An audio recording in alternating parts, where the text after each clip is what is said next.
नमस्कार दोस्तों, आपको हमारे YouTube चैनल के एकेडमी में स्वागत है।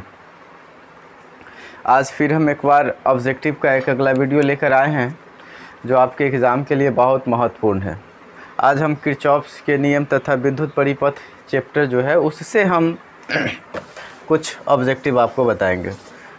ठीक है, तो आप इस चैप्टर को निश्चित रूप से पढ़ चुके होंगे और ये चैप्टर भी बहुत इम्पोर्टेंट है। हालांकि फ़िज़िक्स का हर एक थ्योरी आपके एग्ज़ाम के लिए महत्वपूर्ण होता है।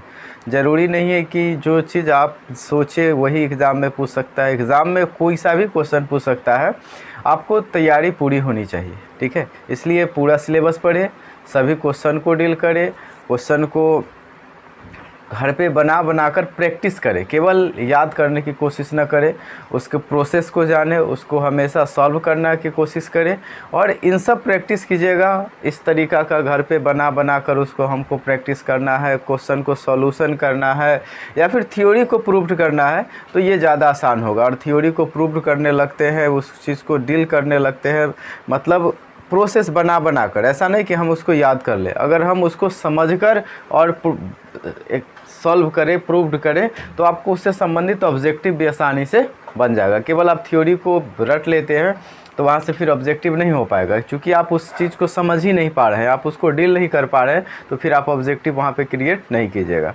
तो सारा पूरा फिजिक्स आपके लिए बहुत महत्वपूर्ण है, तो सब कुछ को पढ़े और समझ कर पढ़े हमेशा। और घर पे उसको जो पढ़ने का तरीका है उसको लिख कर उसको आप ये प्रूव्ड करें, समझे उस चीज़ को कि अगला प्रोसेस क्या होगा, कैसे होगा, क्यों होगा, इन सब चीज़ को, तो ये ज़्यादा आसान रहेगा। क्योंकि अगर एक बार उस चीज़ को आपके माइंड में आ गया तो आप हमेशा उसको डील कर लीजिएगा। ठीक है, लेकिन याद कर लीजिए तो 1 दिन 2 दिन 3 दिन याद रहेगा, फिर उसको आप भूल जाइएगा। तो इस चीज़ पर ध्यान दीजिएगा।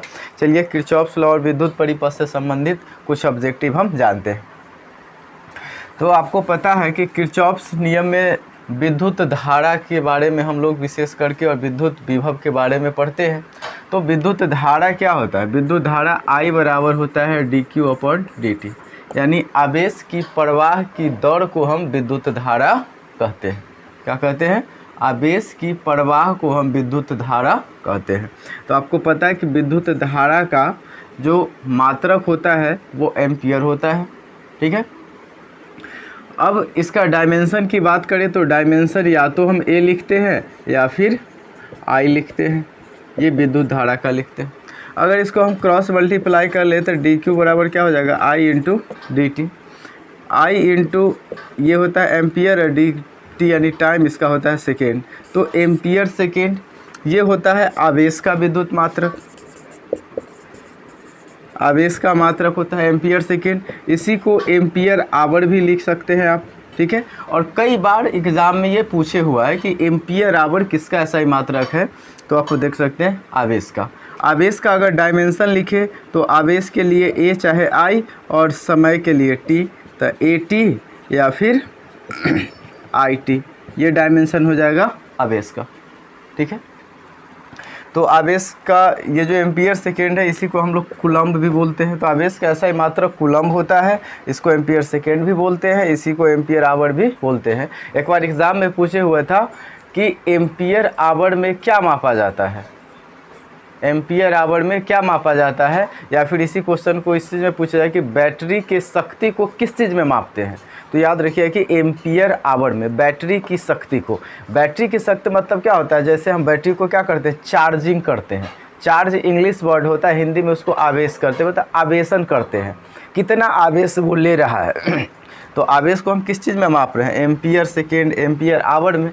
ठीक है, तो बैटरी के जो आवेश को धारण करने की क्षमता होती है, कैपेसिटी होती है, वो उसकी मापते हैं हम। ठीक है, यानी जितना आवेश वह ले रहा है उतना अधिक चार्जिंग हो रहा है। हम लोग क्या बोलते हैं? बैटरी को चार्ज कर रहे हैं, चार्जिंग कर रहे हैं, उसको आवेशन कर रहे हैं, मतलब कितना आवेश ले रहा है। तो जितना भी आवेश लेगा, 1 गो आवेश, 2 गो आवेश, 10 गो आवेश, उसको क्या लिखेंगे? एम्पियर आवर में। तो एम्पियर आवर में हम बैटरी की क्षमता को मापते हैं। ठीक है, एक दोनों तरीका से एग्जाम में ये पूछा हुआ क्वेश्चन है कि एम्पियर आवर किसका मात्रक है? तो आवेश का। एम्पियर आवर में क्या मापा जाता है? तो आवेश को मापा जाता है। उसके बाद ये क्वेश्चन पूछा हुआ था कि बैटरी को क्षमता को किस में मापते हैं? तो एम्पियर आवर में। ठीक है, आप मोबाइल के बैटरी में भी देखते हुएगा लिखा हुआ होगा mAh, mAh यानी माइक्रो एम्पियर आवर, ठीक है। तो ये सब चीज़ आपको ध्यान देना है, micro ampere hour, milli ampere hour, इस तरीक़ा का बहुत सारा आपको देखने को मिलेगा। तो हमेशा ये चीज़ ध्यान में रखें कि आवेश का जो सही मात्रक होता है वो कूलम्ब होता है, उसे एम्पियर सेकेंड भी बोलेंगे हम, एम्पियर आवर भी बोलेंगे, ठीक है। इसी चैप्टर में आप ओम का नियम भी पढ़े होंगे। ओम के नियम आपको पता है कि V बराबर IR, ठीक है। इसमें R जो होता है वो कांस्टेंट होता है, ठीक है। R क्या होता है? कांस्टेंट होता है। ओम के नियम में V बराबर IR लिखते हैं और इसमें R होता है वो कांस्टेंट होता है, ठीक है। अब ये क्या है? प्रतिरोध है, और प्रतिरोध का ऐसा ही मात्रक होता है ओम। ये विद्युत धारा है, इसका ऐसा ही मात्रक होता है एम्पियर, और ये विद्युत विभव है, इसका ऐसा ही मात्रक होता है वोल्ट। तो V बराबर IR है, इसको हम ऐसे भी लिख सकते हैं I बराबर V/R, ठीक है। अब यहाँ से भी आप अलग अलग रूप में इसका डायमेंशन यूनिट निकाल सकते हैं, ठीक है। ये सब चीज़ आप घर पे करें, लिख कर कोशिश करें, इसको याद नहीं करें। हमेशा लिखने की आदत डालें, एग्जाम में भी आ गया वहाँ पर आप लिख सकते हैं। याद कीजिएगा तो 2 दिन 3 दिन में इसको बोल सकते हैं। उसके बाद विद्युत विभव भी आप पढ़ें, तो विद्युत विभव के लिए क्या लिखेंगे? तो विद्युत V बराबर W/Q, यानी इकाई धन आवेश द्वारा किया गया कार्य होता है। तो इसका होता है वोल्ट, इसका होता है कार्य का आपको पता है जूल, आवेश का कूलम्ब। अगर यहाँ से अगर निकालना चाहे वोल्ट के लिए केवल हम बात करें, जो वोल्ट लिखते हैं, तो ये होता है जूल और ये कूलम्ब, यानी जूल/कूलम्ब, यानी जूल कूलम्ब इन्वर्स।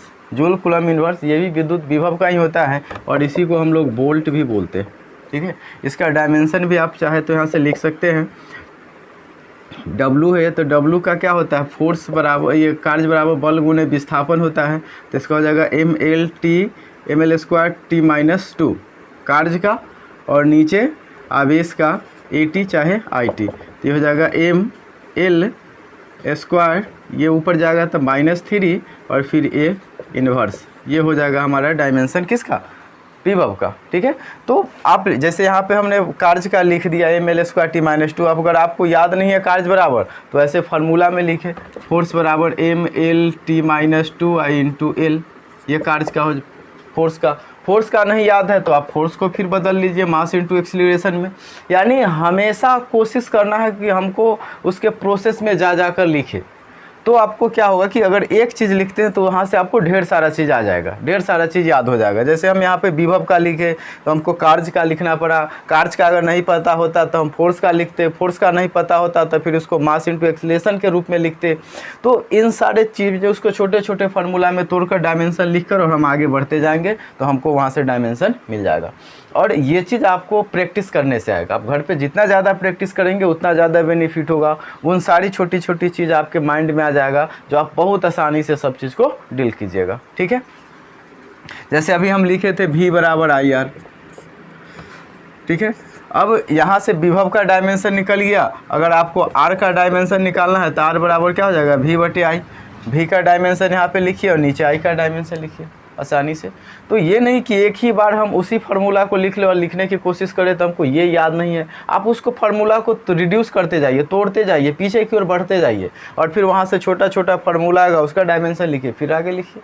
ज़रूरी नहीं है कि एक ही बार में हम विभव का तो हम इसी को याद कर ले, हमेशा याद रह जाएगा, ऐसा संभव नहीं है, किसी के साथ भी नहीं होता है। तो आप उस चीज़ को समझने के लिए क्या करेंगे, उस फार्मूला को पीछे जाएंगे, उसको छोटे छोटे फार्मूला में कन्वर्ट करेंगे, फिर उसका डायमेंशन लिखेंगे, और इस प्रकार हम सब डायमेंशन को लिख सकते हैं। तो ये आपको याद करना नहीं पड़ेगा, आप इस चीज़ को समझ जाइएगा, ठीक है।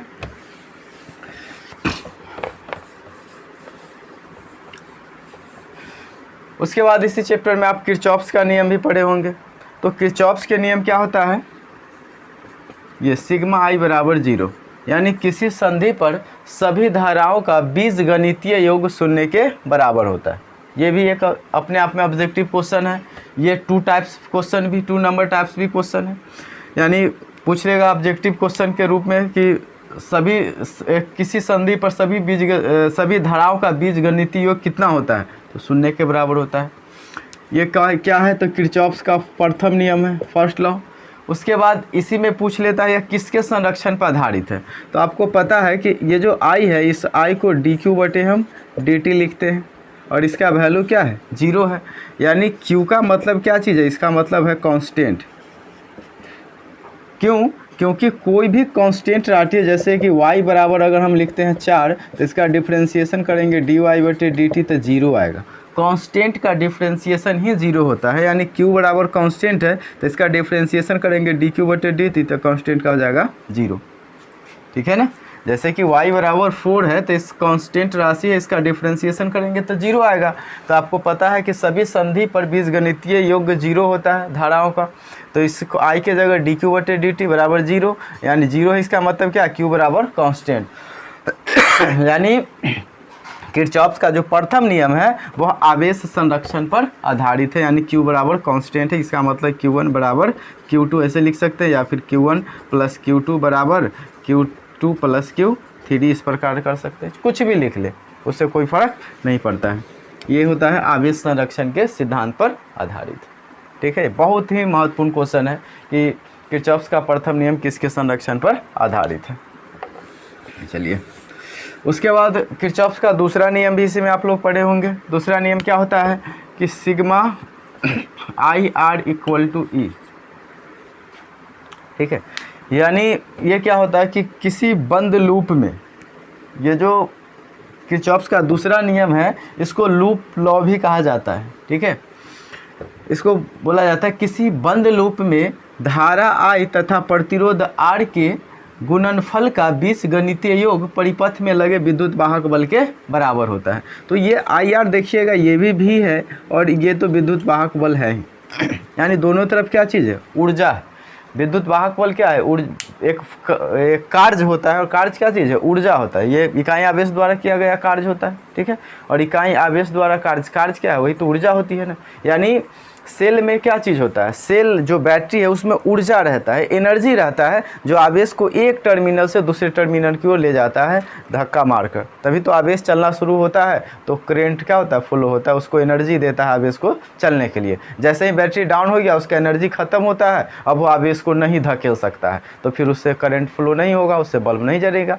ठीक है, यानी बैटरी का सिंपल सा प्रोसेस समझिए कि बैटरी से हम किसी बल्ब को जोड़ते हैं तो बल्ब जलने लगता है। क्या होता है, बैटरी जब चार्जिंग रहता है उसमें पूरा एनर्जी रहता है, जैसे ही तार को जोड़े वो एनर्जी उस आवेश को धक्का मार कर ले दौड़ाना शुरू कर देता है, तो आवेश दौड़ने लगा, यानी करंट फ्लो होता है, जिससे बल्ब जल जाता है। लेकिन जैसे ही उसका एनर्जी ख़त्म हो गया फिर वो आवेश को धक्का नहीं देगा। तो ये क्या चीज़, ये भी एनर्जी है और ये एनर्जी है। यानी दूसरा नियम है वो ऊर्जा संरक्षण पर आधारित है। दोनों तरफ आप देख सकते हैं ऊर्जा। तो दूसरा नियम किसके संरक्षण पर आधारित है, ऊर्जा संरक्षण पर। चलिए, उसके बाद इसमें आप रेजिस्टेंस के लिए फार्मूला भी पढ़े होइएगा कि R बराबर क्या होता है, रो L/A। ठीक है, यानी ये प्रतिरोध है, ये है प्रतिरोधकता, ये है लंबाई और ये है अनुप्रस्थ काट का क्षेत्रफल। ठीक है, इसका मात्रक आपको पता है कि ओम होता है, ये लंबाई है तो इसका मीटर हो जाएगा और इस क्षेत्रफल है तो मीटर स्क्वायर। यहाँ से आप प्रतिरोधकता का भी निकाल सकते हैं। तो अगर हम केवल यूनिट के रूप में लिखे तो क्या लिख सकते हैं, ओम बराबर रो इंटू मीटर बटे मीटर स्क्वायर। तो इससे ये कट जाएगा, ये क्रॉस मल्टीप्लाई हो जाएगा, तो रो का वैल्यू क्या हो जाएगा, ओम इंटू मीटर। यानी प्रतिरोधकता का ऐसा ही मात्रक होता है ओम मीटर। ठीक है, तो ये इसका हमने निकाल लिया ऐसा ही मात्रक। उसके बाद भी इसमें कई प्रकार के क्वेश्चन पूछता है। आपसे क्वेश्चन पूछेगा कि एक तार है ये,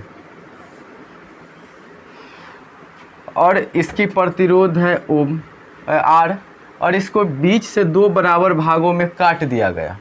बराबर, उस तार को कुछ नहीं कर दिया गया, केवल काट दिया गया, तो उसका प्रतिरोध कितना हो जाएगा। तो देखिए, पहले प्रतिरोध क्या है, R है, जिसका वैल्यू रो L/A है।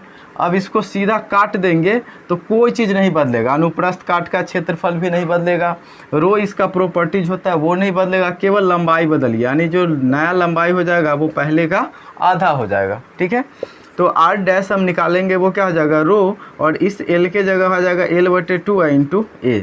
यानी R डैश बराबर क्या हो जाएगा, रो L/A और पूरे के बटा में 2। चाहे इसको हम इस 2 को पहले भी लिख सकते हैं, तो ये 1/2 इधर आ जाएगा, यानी क्या हो जाएगा, R/2। ठीक है, यानी यहाँ से हमको क्या समझ में आया कि हम तार को जितना बार काटेंगे रजिस्टेंस उतना डिवाइड होता चला जाएगा। यानी 2 बराबर भागों में काट दिए तो रजिस्टेंस आधा हो गया, 3 बराबर भागों में काट देते तो रजिस्टेंस 1/3 हो जाता, 4 बराबर भागों में काट देते तो रजिस्टेंस क्या हो जाता, 1/4 हो जाता। ठीक है, हमको ये चीज़ पे ध्यान विशेष देना है कि तार का यूज हम कर कैसे रहे, सोझे काट रहे हैं, उसको खींच नहीं कर रहे हैं या कंप्रेस नहीं कर रहे हैं, इस चीज़ पे ध्यान दीजिएगा। सीधा काट रहे हैं, काटने से उसके क्षेत्रफल में कोई परिवर्तन नहीं होता है, क्योंकि जो हम क्षेत्रफल लेते हैं वो क्रॉस सेक्शन एरिया लेते हैं, इस चीज़ का ध्यान रखना है। ठीक है, चलिए अब अगर जो अभी हम लिखा है इसी टाइप के क्वेश्चन में रहेगा कि तार को खींचकर लंबाई को दोगुनी कर दी जाए, यानी R बराबर क्या हो जाएगा रू L/A। अब पहले जो L लंबाई थी इसको खींच दिया गया और दोगुना लंबाई कर दिया गया। तो आप सोच सकते हैं, ऐसे इसको अभी हम बनाकर भी बताएंगे, और सोचने की बात है कि ये जो मान लीजिए एक चालक तार है, अब इसकी लंबाई L है और इसको अगर हम खींच कर दोगुना कर दें तो जब लंबाई बढ़ेगा तो इसकी मोटाई कम जाएगा। अब दोगुना करेंगे तो मोटाई ऐसे अंदाज से भी सोच सकते हैं कि आधा हो जाएगा ना। तो उस स्थिति में भी हम लिख सकते हैं आधा हो जाएगा, यानी जब लंबाई दोगुना होगा तो ये जो मोटाई है वो क्या होगा, आधा हो जाएगा, यानी क्षेत्रफल भी बदल जाएगा, वो भी A/2 हो जाएगा। तो ये हम कॉमन तरीका से इसको सोच सकते हैं, और इस सोच के आधार पर अगर हम बनाए फार्मूला रेजिस्टेंस बराबर तो क्या हो जाएगा R L', इस L के जगह क्या आ जाएगा 2L, और क्षेत्रफल के जगह क्या हो जाएगा A/2। अब ये नीचे वाला 2 ऊपर चला जाएगा तो R' बराबर क्या हो जाएगा, ये रू, और ये 2 ऊपर आ जाएगा तो क्या हो जाएगा 4L/A, यानी 4 गुने रू L/A, और इसका वैल्यू R है। ठीक है, तो क्या हो जाएगा ये 4R। यानी जब किसी चालक तार को अगर हम खींचकर उसकी लंबाई को दोगुना कर देते हैं तो जो प्रतिरोध है वो 4 गुना हो जाती है। ये हम एक बेसिक बात सोचकर बताए हैं, लेकिन इसको हम बनाएंगे कैसे रियल में, एक बढ़िया प्रोसेस है, तो वो देखिए।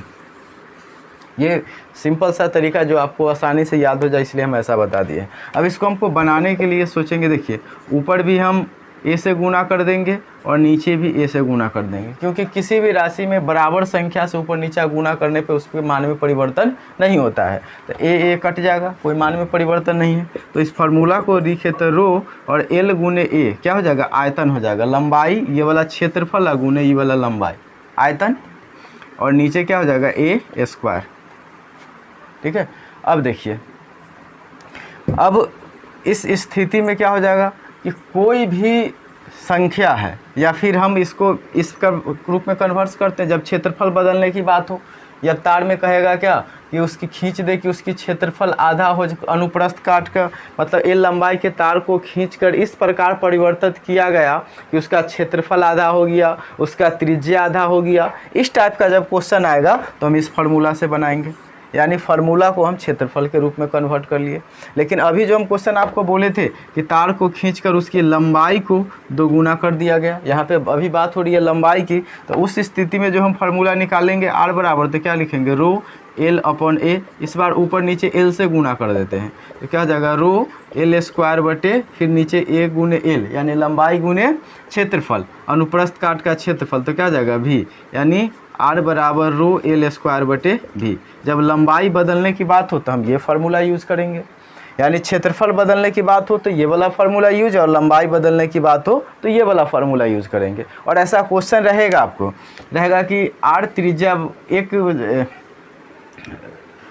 एक चालक तार है जिसके अनुप्रस्थ काट की त्रिज्या R है, और उसको खींचकर इस प्रकार परिवर्तित कर दिया जाता है कि उसकी त्रिज्या आधी हो जाती है, तो फिर हम ये वाला फार्मूला यूज़ करेंगे। लंबाई की जैसा अभी बताया, L लंबाई के तार को खींचकर दोगुनी कर दी जाती है तो उसकी त्रिज्या उसका प्रतिरोध क्या होगा, तो उस स्थिति में हम ये वाला फार्मूला यूज़ करेंगे। ठीक है, अब देखिए ये अभी जो क्वेश्चन हम बताए थे कि रेजिस्टेंस 4 गुना कैसे होता है, तो डायरेक्ट हम इस फार्मूला को रख लेंगे। R बराबर हो जाएगा रो, और लंबाई कितना हो रहा है 2L, तो 2L इसका होल स्क्वायर और नीचे आयतन V, यानी R बराबर हो जाएगा रो 4L² बटे V, तो R बराबर ये हो जाएगा 4 गुने रो L² बटे V, और इसका वैल्यू है R, तो क्या हो जाएगा 4R। ये हमारा 4 गुना रेजिस्टेंस हो गया। ठीक है, यानी इस टाइप के क्वेश्चनों की तार को खींचकर 2 गुना कर दे, 4 गुना कर दे, जितना गुना करेंगे उसका स्क्वायर हमारा आंसर हो जाएगा। यानी 2 गुना करेंगे तो 4 गुना, 3 गुना करेंगे तो 9 गुना। ठीक है,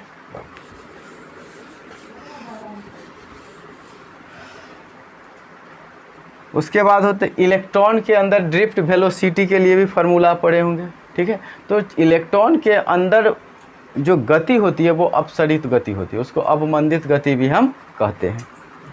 उसके बाद विद्युत विभव, ये इसी चैप्टर में आप हीट के लिए फार्मूला पढ़े होंगे, H बराबर I²RT। ठीक है, अगर इसको पावर के रूप में लिखे तो ये केवल हो जाएगा I²R। ठीक है, चूँकि जो फार्मूला होता है P बराबर वो W/T होता है, तो यहाँ पर ये जो H है इसी को हम कार्य लिखते हैं उष्मा, जिसका वैल्यू होता है I²RT, और P के रूप में लिखे तो P बराबर चूँकि हो जाएगा W/T, तो यहाँ पर W का वैल्यू ये लिखेंगे, T कट जाएगा। इसी फार्मूला को V²/R भी लिखते हैं और इसी फार्मूला को VI भी लिखते हैं। सब आप ओम के नियम से वैल्यू को इधर उधर करके लिखे तो ये सब फार्मूला आपको आ जाएगा। चूँकि आप इस चीज़ को पढ़े होइएगा और हम ऑब्जेक्टिव के रूप में बता रहे इसलिए सब डायरेक्ट लिखते जा रहे हैं। आप इस चीज़ को देखिएगा, खुद से लिखने की कोशिश कीजिए, आपको ये समझ में आएगा। हम ये इसलिए बता रहे कि कितना बार एग्ज़ाम में इस क्वेश्चन को पूछे हुआ है कि किसी परिपथ में विद्युत शक्ति के लिए फार्मूला क्या होता है, तो डायरेक्ट ऑप्शन में ये रहता है V²/R। ठीक है, कई बार एग्ज़ाम में इसको पूछे हुआ है। ठीक है, यानी विद्युत शक्ति जो होता है ये P विद्युत शक्ति हो गया, वह किसके समानुपाती होता है, तब V² के समानुपाती होता है। ठीक है, तो अभी तक हमने कई बार ऑब्जेक्टिव क्वेश्चन देखा है प्रीवियस ईयर का, तो उसमें ये क्वेश्चन हमको कई बार देखने को मिला है जो V²/R एग्ज़ाम में पूछे हुए था। ठीक है, तो ये थे कुछ इस चैप्टर के ऑब्जेक्टिव क्वेश्चन। इसमें बहुत सारे ऑब्जेक्टिव क्वेश्चन है, कुछ न्यूमेरिकल टाइप्स भी क्वेश्चन है। तो फिर हम आगे की वीडियो में इससे संबंधित और कुछ क्वेश्चंस आपको हम बताएंगे। तो अगर ये क्वेश्चन अगर आपको समझ में नहीं आया होगा तो आप हमको कमेंट करिए, हम आपको फिर से जो क्वेश्चन समझ में नहीं आया उसको फिर से बताएंगे, और फिर आगे के ये जो क्लास होगा उसमें हम फिर आगे के क्वेश्चंस को हम करेंगे। ठीक है, तो इस टाइप के क्वेश्चन को आप घर पे बनाइए, प्रैक्टिस कीजिए, जो आपके एग्ज़ाम के लिए बहुत महत्वपूर्ण होगा। और लास्ट फाइनल फिर से एक बार हम बता रहे कि अंतिम एक समय तक हम पूरा ऑब्जेक्टिव क्वेश्चन और इम्पोर्टेंट कुछ जो सब्जेक्टिव क्वेश्चन होंगे हम वो पूरा करा देंगे। ठीक है, तो वीडियो अच्छा लगे तो लाइक कीजिए, अपने दोस्तों के बीच शेयर कीजिए। धन्यवाद।